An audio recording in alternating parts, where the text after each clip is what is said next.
तो आशा करता हूँ आप बहुत अच्छे होंगे और आज की वीडियो में आपका बहुत बहुत स्वागत है। जैसे कि मैं क्लाउड के बारे में बात कर रहा था, तो इससे पहले वाली जो वीडियो थी मैंने उसमें बताया था आपको कि कैसे बेसिकली हम जो है अपनी PaaS services like web app, API app, function app, SQL PaaS, इनको हम कैसे प्राइवेट कनेक्टिविटी में बदल सकते हैं, विच इज़ रियली इम्पोर्टेंट। क्यों? क्योंकि ये सारी जो पैस सर्विसेज होती हैं वो पब्लिकली एक्सपोज्ड होती हैं। अब हम बात करेंगे कि इन सर्विसेज को कैसे हमें जो है वीनेट एंड सबनेट और नेट गेटवे का यूज करते हैं। तो आइए मैं आपको एक चीज बताता हूं कि वीनेट और सबनेट होते क्या है। वीनेट एंड सबनेट तो बेसिकली क्या है कि सबसे ये वर्चुअल नेटवर्किंग जब से आया, सबसे पहले क्या होता था कि जो हमारे राउटर्स होते थे, स्विचेस होते थे, तो उन पर वीलैन बनते थे, राउटर पर, सॉरी स्विचेस पर वीलैन बनते थे। और वीलैन क्या होता था कि एक लॉजिकल आइडेंटिटी होती थी जो नेटवर्क को सेपरेट करने के लिए बनाई जाती थी।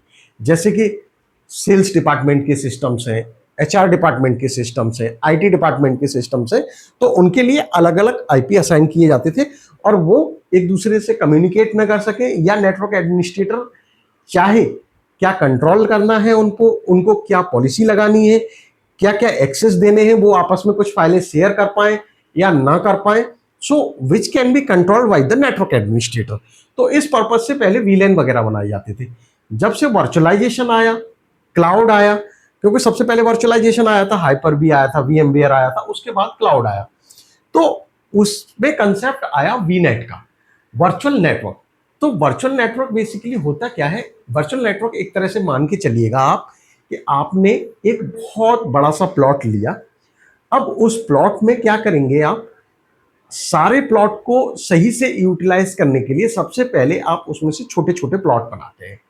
सो आप उनको ब्लॉक में डिवाइड करते हैं, ब्लॉक ए, ब्लॉक बी। एक बड़ी सी कॉलोनी के लिए जब आप बड़ी जमीन लेते हैं और उसमें बड़े प्लॉट्स होते हैं, तो ब्लॉक में डिवाइड करते हैं, block A, block B, block C, block D, ऐसे करके। उनमें रास्ते होते हैं, उनमें पार्क होते हैं। So in the same manner, if I'll talk about the networking virtual network here, तो वर्चुअल नेटवर्क भी एक क्या होता है? एक एड्रेस स्पेस होता है। इसको एक एड्रेस स्पेस असाइन करते हैं और सबनेट इसके अंदर बनते हैं। तो होता क्या है बेसिकली, जब वर्चुअल नेटवर्क की हम बात करेंगे तो इसमें जैसे क्लास से आपने डिसाइड किया कि मुझे क्लास ए का आईपी चाहिए, या क्लास बी का चाहिए, या क्लास सी का चाहिए, तो वो जितनी आपकी नेटवर्क की रिक्वायरमेंट होती है वो उस हिसाब से आप आईपी असाइन करते हो। और उन आईपीज की, जैसे कि वीनेट को आप, इसकी एक सीआईडीआर वैल्यू होती है। तो वीनेट का जब हम एड्रेस स्पेस असाइन करते हैं, तो क्या होता है? एक सीआईडीआर वैल्यू होती है, सीआईडीआर वैल्यू जो स्लैश के बाद आती है, जैसे /30, /28, /20, वट एवर। तो जितनी आपकी सीआईडीआर वैल्यू ज्यादा होती है उतने आपको कम नेटवर्क मिलेंगे, और जितनी आपकी सीआईडीआर वैल्यू कम होती है उतने आपको जो है आईपी ज्यादा मिलेंगे। तो यहाँ पे हम, जैसे अब मैं वीनेट को मैंने क्या किया, मैंने सीआईडीआर वैल्यू दे दी। अब उस सीआईडीआर के वैल्यू के अंदर जैसे 16 होती है, सबसे ज्यादा जो आईपी एड्रेस होते हैं 60,000 के अराउंड होते हैं, वो होते हैं /16 में। /16 में इससे नीचे कोई सीआईडीआर वैल्यू नहीं होती। जैसे आपको बहुत सारे ज्यादा, जब बड़ा नेटवर्क होता है बहुत सारा, तो /16 पे आ जाते हैं हम। तो वीनेट को जब हम एड्रेस स्पेस असाइन कर देते हैं और एड्रेस स्पेस सीआईडीआर वैल्यू के साथ रहता है, उसके अंदर हम सबनेट बनाते हैं। तो सबनेट ए, सबनेट बी, सबनेट सी, सबनेट डी। और दूसरी चीज, ये सारे जो सबनेट होते हैं ये आपस में कम्युनिकेट इनके रिसोर्सेज कर सकते हैं। अब आप कहोगे सबनेट क्यों बनाए आपने? सबनेट मैंने इस वजह से बनाए कि कल को मैं चाहूंगा कि मेरे डिपार्टमेंट की जो वर्चुअल वीएम्स हैं, आईटी डिपार्टमेंट की या डेवलपर डिपार्टमेंट की, वो वीएम के लिए एक अलग सबनेट होगा, और जो मैं कल को अपनी प्राइवेट एंड पॉइंट कनेक्टिविटी दूंगा एप्स के लिए, वो मेरा एक अलग सबनेट होगा, जिससे कि कल को उनमें मैं एनएसजी लगा दूं, नेटवर्क सिक्योरिटी ग्रुप बना दूं, और वो आपस में कम्युनिकेट न कर पाए। क्योंकि यदि मैंने एक ही ग्रुप में डाल दिया और मैं आई डोंट वांट कि they can communicate with each other, तो मैं यदि सिंगल सबनेट में सारी चीजें डाली हुई हैं तो मैं उस चीज को नहीं कर पाऊंगा। So this is the benefit of creating the multiple subnet. और मल्टीपल सबनेट में मैंने जैसे बताया था अभी कि सारे सबनेट जो है एक साथ कम्युनिकेट कर सकते हैं। इसके लिए यदि आप चाहते हैं कि ना कम्युनिकेट कर पाए तो उसके लिए हम क्या करते हैं, नेटवर्क सिक्योरिटी ग्रुप बनाते हैं। नेटवर्क सिक्योरिटी ग्रुप में आप कौन सा पोर्ट अलाउ कराना चाहते हैं, कौन सा पोर्ट अलाउ नहीं कराना चाहते हैं, या सारे पोर्ट ब्लॉक करना चाहते हैं। So this is such type A small firewall which you can apply on the subnet level. तो इसका बेनिफिट ये होता है, कल को आप चाहते हो कि आईटी डिपार्टमेंट के सिस्टम्स का या एचआर डिपार्टमेंट के सिस्टम का डेटा आईटी डिपार्टमेंट वाले ना देख पाए या और कोई ना देख पाए, कल को ऑफर लेटर रिलीज करता है HR department, so they can not view those data. So इसका बेनिफिट हमें यहां मिलता है। तो अब बात आती है कि जैसे कि प्राइवेट एंड पॉइंट की बात चल रही थी, जब हमने पिछली वीडियो में बताया था आपको कि वेब ऐप कि जब हम प्राइवेट एंड पॉइंट के साथ कनेक्टिविटी करते हैं तो सबसे पहले एक सबनेट हम प्राइवेट एंड पॉइंट का भी बनाते हैं, उसको नाम हम दे देते हैं। जैसे कि मान लो मैं बना रहा हूं वेब ऐप के लिए, तो वेब ऐप ईपी दे दिया मैंने, ठीक है। अब होगा क्या, प्राइवेट एंड पॉइंट के साथ, जब वेब ऐप के साथ आप प्राइवेट एंड पॉइंट की कनेक्टिविटी बनाओगे और आपने एक ईपी सबनेट बनाया हुआ है, तो वो जो आपका प्राइवेट एंड पॉइंट आईपी उठाएगा और आपकी एप्लीकेशन को आईपी देगा, तो वो कहां से देगा, वो बेसिकली आपके आईपी जो देगा वो इसी सबनेट से देगा। यानी आपके सबनेट में 255 आईपी अवेलेबल है या 250 आईपी अवेलेबल है, तो वो 250 ऐप को ही असाइन होंगे। यानी 250 स्टैटिक आपकी 250 वेब ऐप है, उनको असाइन कर सकते हो। तो this is the benefit of.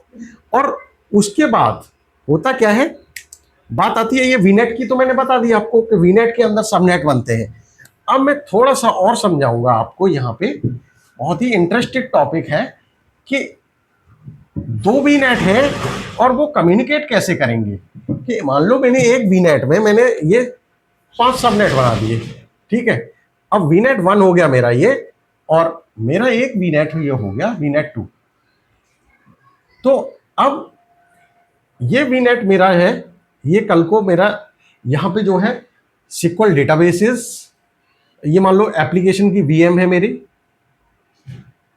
VM है, प्राइवेट एंड पॉइंट है, और एपीआईएम सबनेट है, ठीक है। ये सारी चीजें इसमें, लेकिन सिक्वल डेटाबेस का सबनेट अलग बनाया मैंने, राइट। सिक्वल डीबी मेरे डेटाबेस का जो वीएम्स है वो इसमें है, करेक्ट, सिक्वल डीबी वीएम। तो कल को मैं चाहता हूं, क्योंकि ये वाली जो यदि आपके प्राइवेट एंड पॉइंट के जो कॉन्फ़िगर्ड है इन पे, तो ये इसके साथ बाय डिफॉल्ट कम्युनिकेट नहीं कर सकती, क्योंकि वीनेट जो होते हैं वो आपस में कम्युनिकेट बाय डिफॉल्ट नहीं करते हैं। तो रिक्वायरमेंट हमारी ये भी आती है कि हमें इनको कम्युनिकेट कराना है।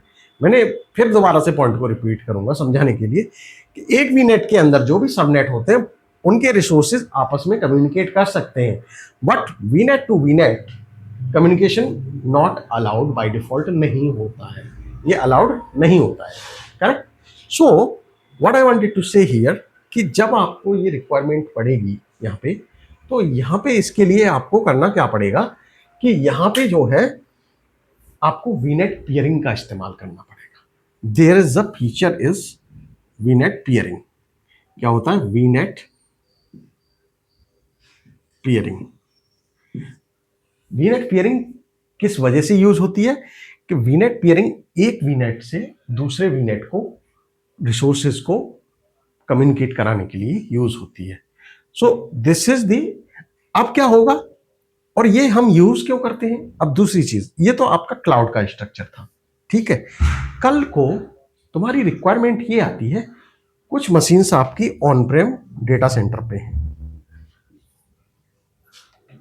So this is your cloud network,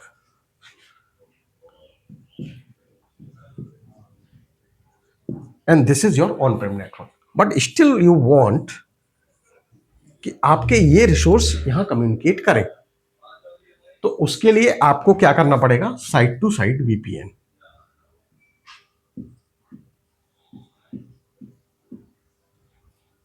Site to site VPN. So now this is called hybrid connectivity. What called? Hybrid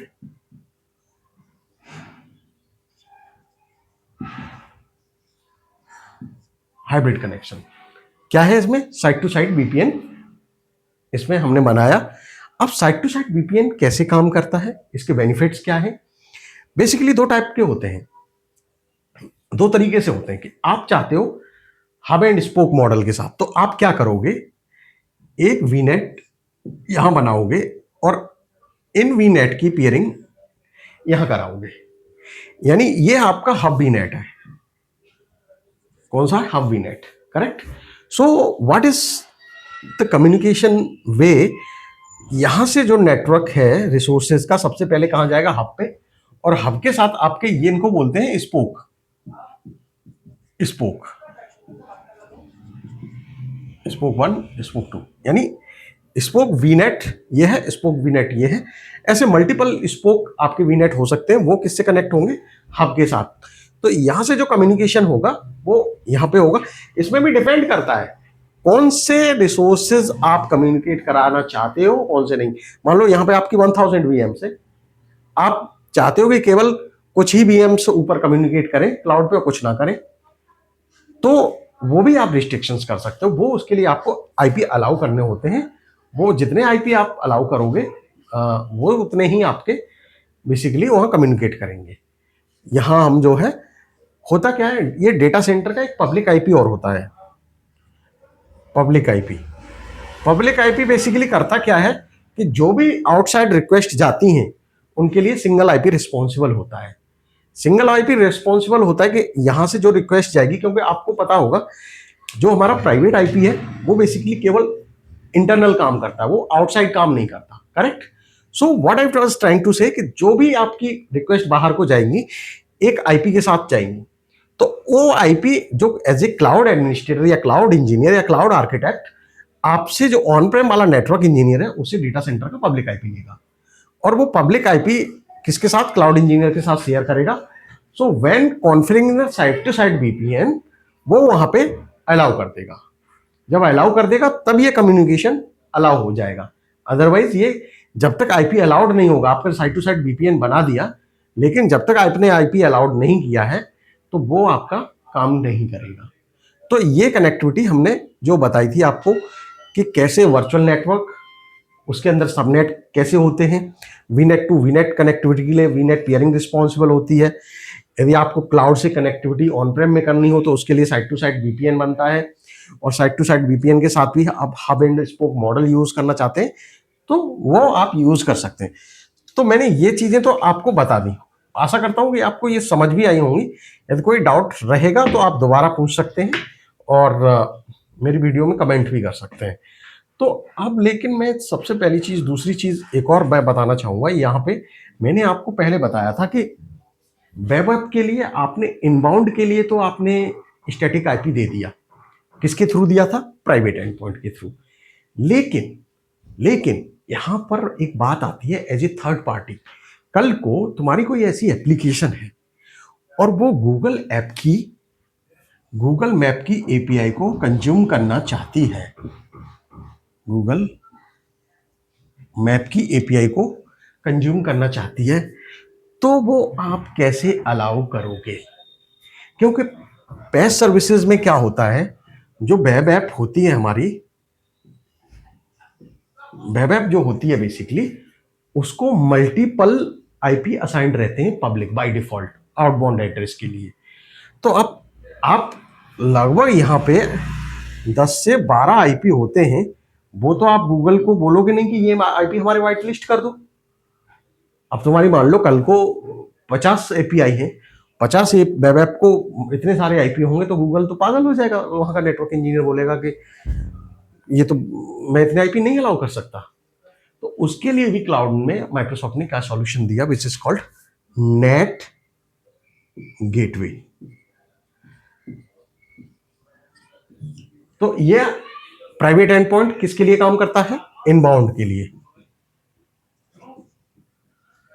जो इनबाउंड आईपी आप स्टैटिक करना चाह रहे थे तो उसके लिए आपका प्राइवेट एंड पॉइंट काम कर रहा था। आउटबाउंड के लिए कौन काम करेगा? Net gateway. और नेट गेटवे काम कैसे करता है वो भी मैं आपको बताऊंगा। जैसे कि मैंने बताया वीनेट और सबनेट। अब बेसिकली क्या करोगे आप, जो सबनेट यानी प्राइवेट एंड पॉइंट का सबनेट है या आपने इसके अलावा, ये तो इनबाउंड के लिए हो गया, इसके अलावा जो आपने वेब ऐप के लिए सबनेट बनाया है वीनेट के अंदर, तो वो वीनेट के अंदर जो वेब ऐप का सबनेट बनाया उसके साथ किसको नेट गेटवे को इंटीग्रेट करते हैं। नेट गेटवे बेसिकली क्या होता है, इसको एक पब्लिक आईपी मिला होता है, सिंगल पब्लिक आईपी। हम सबसे पहले पब्लिक आईपी क्रिएट करते हैं, इसको बनाने के लिए पब्लिक आईपी बनाते हैं। पब्लिक आईपी क्रिएट करने के बाद उसको हम नेट गेटवे के साथ इंटीग्रेट करते हैं, और वहां नेट गेटवे जब क्रिएट कर देते हैं तो वहां ऑप्शंस आता है कि आप कौन से सबनेट को अटैच करना चाहते हो। I will show you in practical lab as well. तो वो बेसिकली वहां पे अटैच कर सकते हो आप उसको सबनेट के साथ। तो उस सबनेट से रिलेटेड जितनी भी वीएम्स हैं, जितनी भी वेब ऐप हैं, whatever the resources are consuming that subnet, तो आउटसाइड के लिए जो भी रिक्वेस्ट जाएगी, जो भी ट्रैफिक जाएगा नेटवर्क का, वो किससे होके जाएगा, नेट गेटवे के पब्लिक आईपी से। और इस पब्लिक आईपी को आप गूगल के क्लाउड इंजीनियर को बोलोगे कि I have this single IP, so you can white list from your side whatever the appliance you are using, firewall और समथिंग एल्स। तो वो क्या करेगा, उसको अलाउ कर देगा, और फिर आपका जो आईपी अलाउ करने के बाद आपकी एपीआई आप जो है कंज्यूम कर सकते हो। So this is the way of PaaS web app architecture, how to implement private endpoint and net gateway on that. Otherwise, I already told, because all the PaaS services are default using public IP. So this is I wanted to tell. I hope you enjoyed this video. Thank you so much for today.